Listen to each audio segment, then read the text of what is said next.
Terima ni daripada Encik Abu. Katanya, Casey apa khabar? Khabar baik.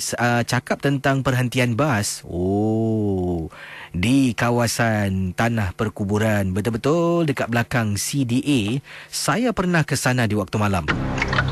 Bukanlah suka hati nak pergi sana, sebab saya pernah dapat seorang penumpang, makcik tua Casey.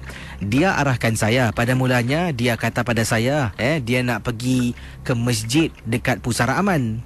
Saya pun tak fikir panjang lah. Saya pandu. Sampai dekat masjid saya berhenti. Kemudian dia tipu saya Casey. Dia kata jalan terus, dekat traffic light belok kiri. Saya dah rasa tak sedap hati ni. Jadi saya pun masuklah. Belok kiri. Saya tanya, cik nak berhenti mana? Saya tak toleh belakang sebab saya takut, kata Encik Abu lah. Jadi pandu teksi saya masuk dalam Casey. Sampai dalam dekat bus stop tu lah Casey. Memang seram. Betul kata Casey awal tadi. Bus stop tu seolah-olah tidak dibersihkan ataupun jarang digunakan.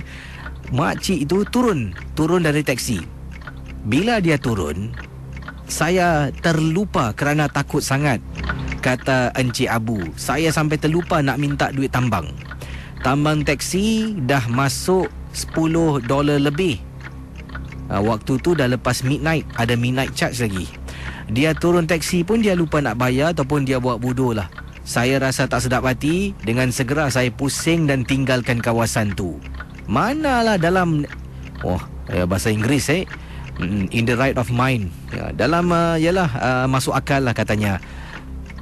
Ada orang nak pergi bus stop tersebut selepas 12.30 malam. Kan tak masuk akal. Jadi bila makcik itu dah tipu saya rasa marah dan juga bercampur dengan takut. Terima kasih Casey dan juga selamat tengah malam kepada semua pendengar Ria.